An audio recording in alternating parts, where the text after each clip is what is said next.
What is up, everybody? Welcome back to another podcast of Real. We are back at it. We're in the motion of getting you guys content as quickly and efficiently as possible. So we're back here for another podcast. Hope you guys enjoyed the last one. If you haven't seen it or heard it, y'all can go back and check it out. It was a good one. But how are you guys doing? It's been a week. Yeah, been an exciting week.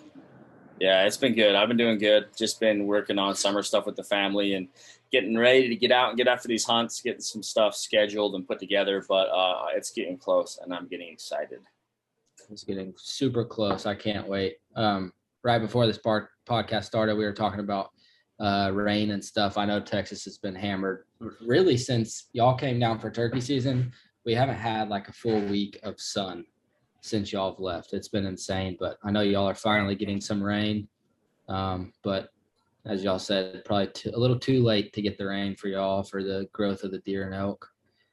But what do y'all think about it? I think the deer will benefit. There's in Arizona, they're a little farther behind the elk, and they tend to drop later. The deer up north of the Grand Canyon, I think that it's weird out here. I think Ben can agree with this, but like in Arizona, everything south of the Grand Canyon is like behind in schedule with growth, compared to Utah, Wyoming, everything north of the Grand Canyon, something about that barrier. So the deer south of the Grand Canyon, I think, are going to benefit a lot.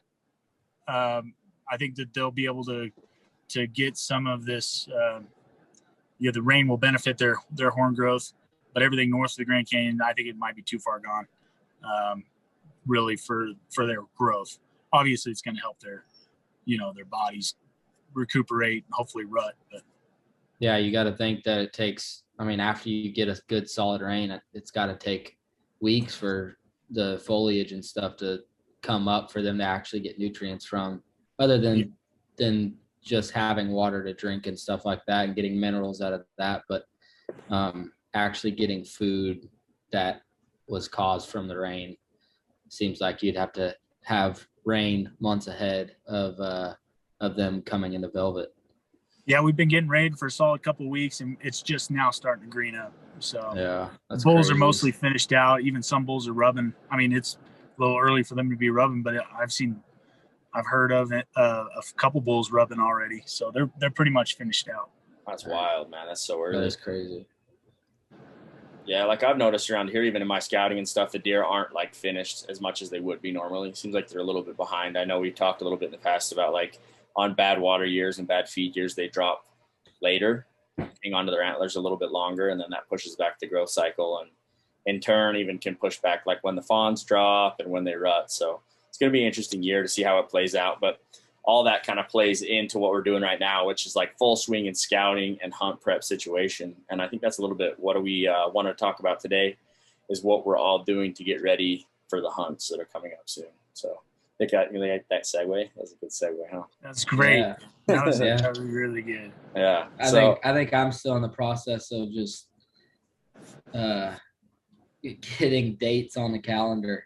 When you have that many hunts going on like all of us do, it's hard to get everything in line how you need it to, especially you've been with working full-time and then basically hunting full-time as well. Yeah. Making sure that you have the correct days taken off, stuff like that. But I think the biggest thing for me is just getting the correct dates on when we can be there and make the most out of how many days you have out in the woods. Yep. I know y'all want to talk more about like gear and stuff, but how do y'all plan? Like, there's no way to work around weather and stuff when you have a full-time job. You go when you can. So yeah, that's got to be a hard thing. I mean, we're 3-day weekends. That's like my nickname, 3-day weekends in the fall. Our family, we do not plan anything from mid-August all the way through December over the weekends, at least anything that's going to incorporate my time. Weddings, if you plan a wedding in September, I'm not coming. Babies. I've told every family member that. Babies being born, all that kind of stuff, like I'm not coming. That's just the way it is. But yeah, the fall is jam-packed. And yeah, I just, having a limited time off, 3-day weekends are my specialty. So Friday, Saturday, Sunday, Sundays, Mondays, Tuesdays, I'll just bomb, get as much hunting as I can. Cause yeah, that's, it's really all you can do with what you got. Do you have any geese around you by chance? Geese? Yeah. Are you like next to a pond or something? No. Why? Did you hear a goose? I'm pretty sure I just heard a flock of geese just go past you. I don't know what I'm hearing, but I heard geese. It's probably some of those Arizona road bikers. Yeah. Honking their horns. You'd have to have pretty good ears because I didn't hear any geese. Yeah. Okay. Well, I don't know what I'm hearing, but yeah. Ben, Deddy, what do you do for as far as obviously you hunt full time, so just scheduling out your stuff according to the hunting seasons and staying there as long as you can? Yeah. We're pretty much starting right now, like figuring out. Oh no, did we lose Ben? Yeah. Oh no, yeah. I'm still here. It's just sorry, a call came in. Try to check in on the gram. I see how you are. No, Yeah. So we're pretty much starting right now, like figuring out babysitters and stuff. 2 out of my 3 boys are in school now, so they will be, taken care of through the daytime. My wife's a teacher, so like most of our scheduled juggling just comes from like accommodating her job and the boys going to all their stuff and me trying to make it there for as much as like baseball games and stuff that I can be there for. Right now we have a pretty much 4-month calendar, and it's just drawn up on a big whiteboard in our laundry room. And as hunts fill up, I just write the dates in on that calendar, so my wife knows that I'm just going to be gone during that time.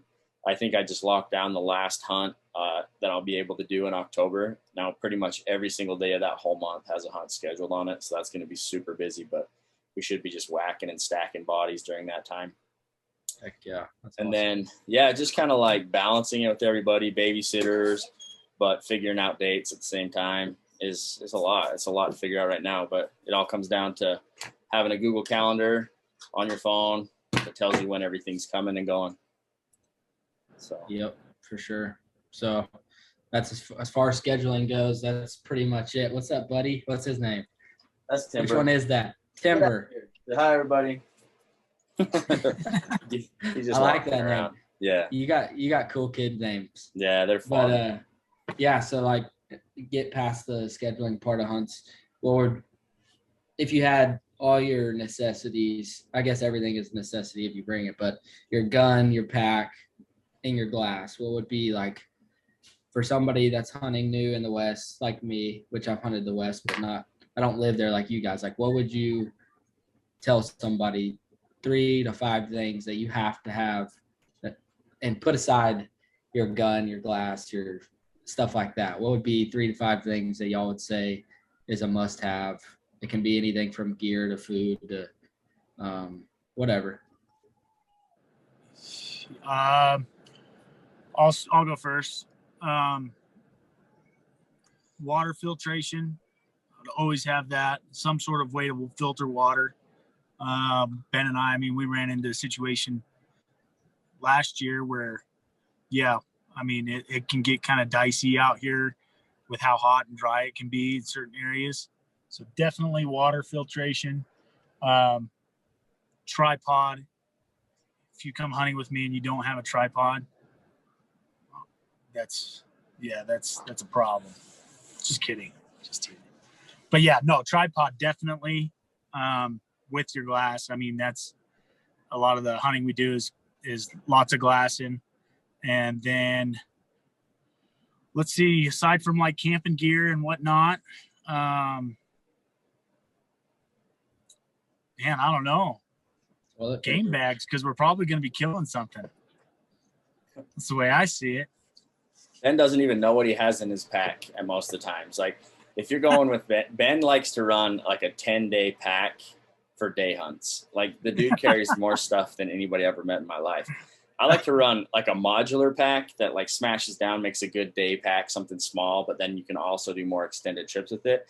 But to add to what Ben was saying, like with the water thing, purification tablets, they come in a bottle like this big. They taste bad, but they're a lifesaver if you get in a bad like situation. So like, yeah, bring a filter for sure, but your filter can clog up, it can fail. So have some purification tablets. Those are super important. Tripod has to happen.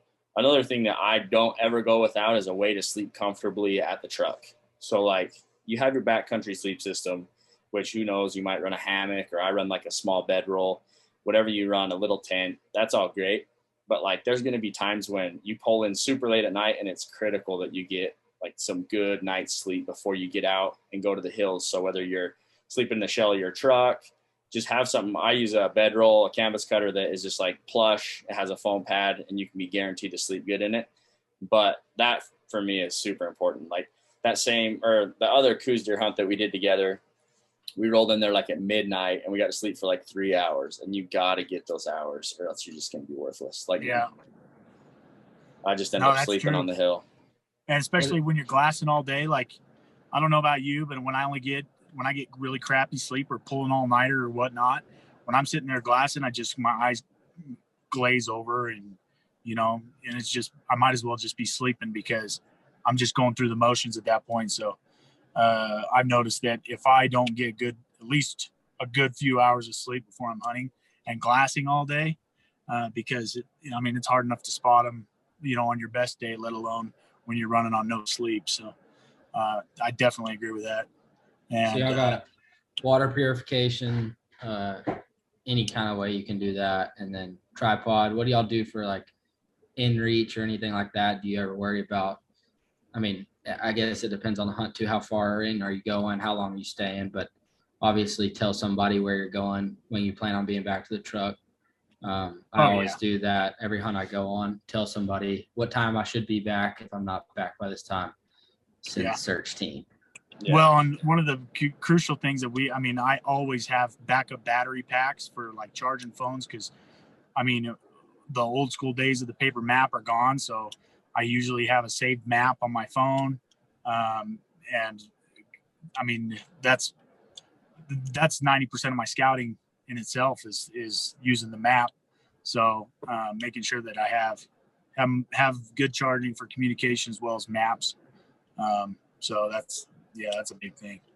I go backcountry. You're a popular dude. Ben's phone's always ringing off the hook. But I think it'd be good to have like an InReach Mini, or like I've looked at some of those. Like there's one called I think it's called the Zoleo, but they let you text off your regular phone, but then they have satellite built into them, so you'll always have reception wherever. But that's one of those things that like we probably should all have. I've never taken one with me, and there's definitely some times it would have saved my butt to have it. But what are those things running like $15 a month? I know there's different plans, but it's worth the 15, 20, even $40 a month. For sure it is. And the devices aren't that expensive either. We should all probably be running them. Yeah. I wonder if I'm sure there is, but I wonder if there's one that you can just buy month to month instead of buying like a year plan. Cause if you just bought the 5 months that you're hunting, that would 100% be worth it. Yeah. There's a lot of them that let you switch it off. You can do month to month. Yeah, you can do it month to month. I've got buddies that have them, and they definitely can save you in a tight spot. But for me, unless I'm going to Alaska or something where it's real remote, there's remote stuff. But most of the time, when you're out hunting, there's about 100 other tags out there too. So usually you can find somebody. Yeah. But even then, I do have buddies that have InReaches, and they can definitely save you in a tight spot. Yeah. What about Mike? Some guys that are maybe coming to Texas to hunt or headed east, some of the places that you have some more experience with, like obviously you have Western hunting experience too, but we talk a lot about guys trying to hunt the West because it seems so rugged and adventurous or whatever. But like I've hunted Texas a few times and been underprepared. What would you suggest for people who are coming to Texas or some of the other places that you've hunted? Yeah, I would definitely say depends on what time of the year you're here, but definitely some sort of snake protection. Muck boots, rain gear, definitely some bug spray, or I'm going blank. Thermacell. Every time I sit in the deer blind, it doesn't matter if it's 30 degrees out, I have a Thermacell in my pack. What's a Thermacell? Like a little canister you click on, and it has these like little pads, and it's basically insect repellent that just sits there. Oh, so it keeps the bugs away? Yeah, but it's not scented or anything. I've never had an issue with deer being spooked by it or anything like that. Yeah, I mean, not a whole lot different from the West. There's definitely less gear that you have to bring and layer up, and you can always take layers off. Same in the West. Wear as much as you can going in and take it off as you need it. But that's pretty much all I can think of. Make sure you have extra bullets because you're going to see pigs or rattlesnakes or something to shoot after you're done out there and going after whatever you're going after. I remember when I went, my boots were always wet. Like it was just. Well, you're here in a very, very wet time too. It's not always like that. I can't wear hunting gear. I need like chest waders or something. You brought like tennis shoes, so that's what if you had brought muck boots, it'd have been a different story. Yep. Yeah. Well, that's a Westie for you. Yeah. Yeah, we were all kind of in that same boat. It was a little bit of a mud fest down there, and my boots were I wore wet boots for like the whole 4 days. It's cool, but yeah, it's cool to go new places and kind of see what it's about because I would never expected to. I mean, that place felt like we were in a tropical, like a jungle the whole time, just with the rain and the mud and stuff. But it was also fun to be able to mow down pigs with shotguns while we're walking around. That was pretty fun. So the opportunity of it is definitely something worth checking out. I'd say on both West and South or wherever you are, I always bring like 5 or 6 extra pairs of socks and underwear. Yeah. Not necessarily in my my pack that I'm taking in, but in the truck, I always have at least 5 pairs of underwear and socks. Because if your feet get ruined, you're ruined for the whole trip. So. Yeah, there's nothing worse than having wet feet. I hate that. Yeah, for sure. So what were some of the biggest things that were shocks to you, Mike, when you started hunting out West? I know you've been hunting all over the world since you were real young, but like for example, on maybe your Colorado third season last year where you're out in the cold, like what were some gear that came in clutch? I was prepared for that hunt. I brought my whole closet. The only thing that I would do different is obviously I was hunting out of a Can-Am. So if you're walking in, you don't have this issue, but I had some tire and wheel issues. I would have brought a lot more stuff to fix that up on the mountain. A jack for one, which is stupid that I didn't have that, and a spare, which is stupid that I didn't have a spare. And extra gas, because I almost ran out of gas one of the days. I went like 86 miles in one day. Road hunter. But I was not road hunting. I was trying to get past all the other guys with tags. But there's not a whole lot. I brought literally every piece of clothing I owned. And I had a dry box in the back of the Can-Am that I put everything in just in case I did blow out 3 tires or something and couldn't limp back. I can make it out there overnight because it got down to like 12 every night. It was freaking cold. So I definitely was prepared in that area. As far as hunting goes, I had good glass, had a good gun. I think I would have studied maps a lot more. If I were to go back and do that hunt again, I would have studied maps a lot more before I went out there. But it always seems to be way different when you're at home getting excited, looking at maps. You're like, oh yeah, I'm gonna go here, I'm gonna go here, I'm gonna go here. Then you get out there and you're like, oh my gosh, this is nothing like what I thought it looked like on the map. Yeah. So. Yeah, I think that's super crucial and something people miss out on. Like the first time I go to a unit, I always try to spend the first day that I'm there just driving roads and getting the lay of the land.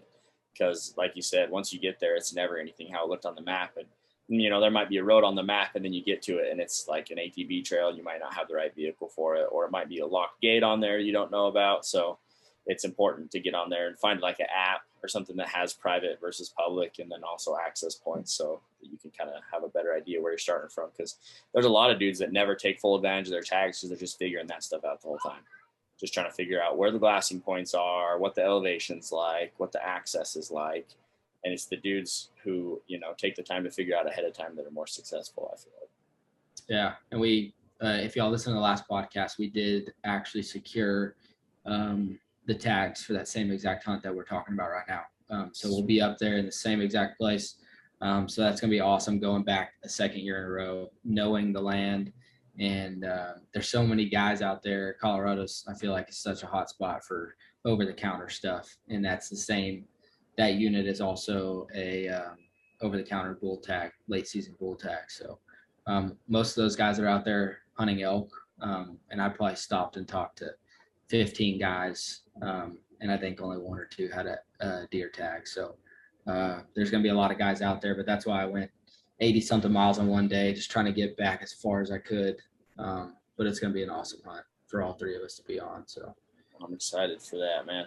I think you brought up a valuable point too, talking about preparedness with having a box on your ATV that you could stay out with if you need to. Like, it seems like I have usually like a backcountry camp and then I have a truck camp, but like you don't really account for the time. So you're just going to jump on a 4-wheeler, ATV, a Can-Am, whatever, and go for a rip. And you can get yourself in a bad spot in a hurry if you don't have some gear to stay out with. I know me and Ben have been everywhere in the world in his 4Runner, broken down in 2 countries in the 4Runner. So then I've also just done crap to my truck too. So it makes those nights in the hills a lot more bearable, right? Yeah, you definitely got to have all your gear, anything that you need to survive. I always keep an extra emergency water in the rig as well as in my quad, in my 4-wheeler, my quad. And so I keep all that stuff in there in case for those emergencies. Always have a survival kit in any rig that I'm doing, as well as my pack. So just enough to keep you going till, the next day, try to keep comfortable. But and speaking of which, my 4-wheeler now is broke. I just busted a bolt off there, and now my 4Runner's broke. So when is that thing not broke? Hey, the 4 yeah, you just don't understand, Mike. You just don't understand. You say that every time, and every time you get it running, it's broken again. Has been someplace. The 4Runner, I rode, I don't know, was driving, it was acting a little weird, and yeah, dude, I didn't know it was missing a bolt for the last month, and it's a pretty crucial bolt. So, I've got a bolt on order, and hopefully we'll be back at it. But right now, I've just got the truck, and it's hard for me to beat the truck up out there. So I got to get all my stuff going because hunting season's right around the corner. Yeah, for sure. I totally know how it is, dude. I took my Tundra in, just making a weird noise in the front end, and they're like, "Yeah, you just got to do everything." Like everything you can think of. It's still there. Right. I'm like, oh well. They're like, well, it probably won't fall apart. Just keep driving it. I'm like, all right. There's no stealth mode in that. No, it just creaks. That's all right. Yeah. So Ben, Daddy, what's the new I know none of y'all that are listening to this don't know this, but they both have campers and I don't. Mm-hmm. So we're trying to take the families out on some more hunting adventures and do a lot more stuff with the families involved on these big hunts. So I'm in the process of trying to find one right now. But Ben, the little yellow hey, what did you call it? The Pez? I like the mustard packet. That's what I've been calling it lately. Packet. How's that thing going? Dude, it is awesome. I actually got in there yesterday, measured a bunch of stuff. So it has a Dometic fridge in it that's like from 1975 that still works. Dang. And I talked to my buddy at Dometic, and he's like, dude, let's do a rebuild on it. So, like, I'll probably get a new fridge for it and, like, maybe an AC unit. But that thing is money. It weighs 1,500 pounds. I can pull it with anything. I could pull it by myself. If I want to go camping on foot, I could pull that thing probably up the road, like, no problem. One manpower. Oh, but it's freaking awesome. I'm so stoked. I slept in it 2 weeks ago with my 3 boys and me. And it was a little cramped for sure, but it's like a great 1-person camper to 2-people camper. And is it an Airstream? So it's called a Surfside. It's made it's old, like all fiberglass made in Canada one, but it's super dope. It's a 1975 and it's just cherry, dude. It's so freaking rad.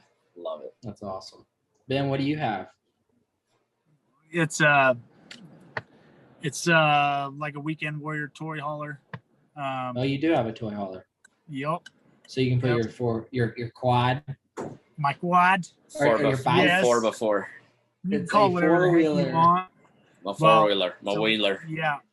We were looking for a trailer for a long time, and then my wife just like saw all these trailers around the neighborhood, and she just posted on our little neighborhood Facebook thing asking if anybody wanted to sell a trailer. We got a smoking deal on a trailer that somebody was like, oh yeah, mine's just sitting here. Yeah, sure, I'll sell it. So it was like, it was one of the best purchases that we've had. We've remodeled it, and it's pretty sweet inside. They're outrageous right now. I wish I would have bought one years ago, but I'm actually selling my airboat to get one because they're so – you can't find a new one you can't find a new one, but I went to one place last weekend and a brand new. So they had a 2017 for like $72,000, and he said if I were to order that one brand new, I could get it for 68,000. But it won't be here for like 2 years because their production's so far behind. That's so much money, dude. Oh yeah, I'm not spending anything close to that, but it's just insane how much stuff's going for right now because they can't get it in production. Well, I spent $3,500 on mine, so get on my level. I'm trying to get on that level. I bought mine for $6,000, so yeah. You got to be like under 10 if you're gonna fit in our club. Yeah, dude, we're the ghetto trailer club. You got to be able to pull it with a minivan too. That's a rule. We haven't gotten to minivan status yet. I gotta have another kid or two before. You wait, it'll happen, dude. It'll happen. No, I'm stoked actually to haul them out there to Colorado or somewhere this year and kind of have like a little trailer camp and maybe bring some of the boys. It'll be fun. It's a blast. Just I got an Airbnb last year. That's why I want to get a camper. I spent like $2,500 for 7 days at an Airbnb. It's like, man, if I can just go take the family on a trip in this camper 10 times a year, it'll pay it off. Oh yeah, for sure. Easily. So, but I think it'd be a blast to take all the families out and set up camp and hanging out every night, hunt all day, and come back to the families. Yep. So here's a question for you guys. What are you doing to prepare for the hunts physically? I mean, you guys doing anything different, huh? You both scoff at the question, huh? Ben plays basketball once a week. I play basketball once a week, and I just went on a nasty hike. I woke up at, oh, jeez. Can you see anything? We can hear you. We can't see you. It says Ben Sandall's iPhone. Hey, sorry. It's. I get these random calls. Car warranty, man. We've been trying to talk to you. I play basketball on Mondays because I know my cardio.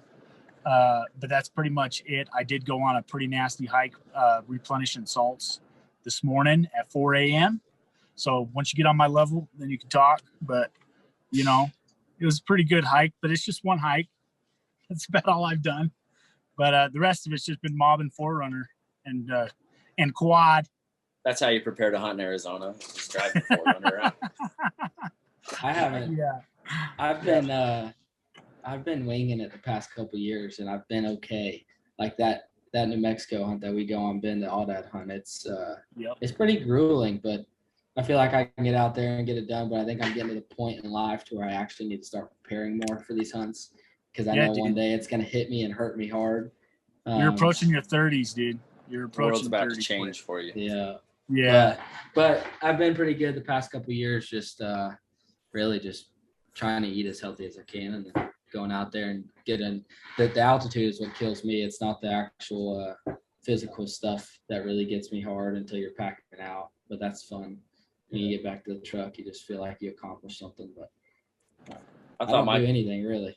I thought you'd be like on an all skunk diet or something, dude. I don't know, like Mullet Man. I figured you'd be eating something that's weird. The eating healthy he's talking about. Is that skunk right? Only. Yeah. Hey, 100% organic. Organic skunk. Yeah. That sounds great. The main thing I do, like I usually get in a pretty good summer workout routine, which I have not done this year just because like not feeling it. But the thing that I do as the hunt gets closer is I get used to getting up earlier. Like little by little, like I've started like, all right, I got to get out of bed by 7:30. Then you're 7. Then, oh, dude, I love to sleep. And I love to sleep. You're a sleeper for sure. I'm unashamed. My biological clock wakes me up like at 8:30, and that's perfect for me. But like, I'm dialing it back. So by the time the hunts get here, I won't be like dying to get out of bed at 5 a.m. So that's like, I love more than anything to wake up super early, knowing that I'm going out in the woods, drink a cup of Joe, drop a cup of Joe, and then go out. I don't know. I hate getting up early. Obviously, everybody hates getting up early for something they don't want to do, but hunting season, it like doesn't even faze me to get up early until that last couple of days, and then it's. Dude, whenever it's hunting season, I could wake up at 3 a.m. any other day, but if it's opening day of whatever hunt, I always get the runs. Always. The pre-excitement dumps. Dude, I will be bombing. And the sun is coming up, and I'll be driving, and then it hits me like a rock, and then I got to pull over anywhere because I just get so excited. Last year on my New Mexico archery elk hunt, we had a bull bugling like less than 100 yards from me, and I had to tell my guy, I was like, "Hey, dude, it's either going down my pants or we gotta like stall or run away from this bull and have him chase us. But I need like 2 minutes. Right. So I literally had to run away, grab some toilet paper out of the Can-Am, and I met back up with him, and the bull showed up like 5 minutes later. Yeah. The excitement is real. It is, man. I had a day on the deer hunt last year where I got to my glassing point, set up my tripod, like peeked through the binoculars, saw the deer, and I'm like, oh man, I gotta go. I take a break, run back down in the wash, take care of it, come back up, and then it's the buck I'm there to kill, and he's topping out and going over the ridge. Oh. Yeah, I totally missed that opportunity because I had bubble gut. Oh. So anyway, That's we've all been through it. We all know how it is. Sometimes you just gotta do what I you have gotta many do. socks that are cut in half. Yeah. Yeah, dude. I got half socks for sure. And you know what? I was thinking I'm going to grow out of this thing, but it's every year. It doesn't matter. It doesn't matter. Every year. Here comes the wrongs. Ever since I was like 10 years old till now, it's the same. Yeah. It never goes away. It's part of life. It's the pre-excitement craps. It happens. Well, that's something you could be prepared for, folks. Like maybe just I full always up. have TP. Yeah, wipes, dude. Wipes gotta are have like that. part of life out here.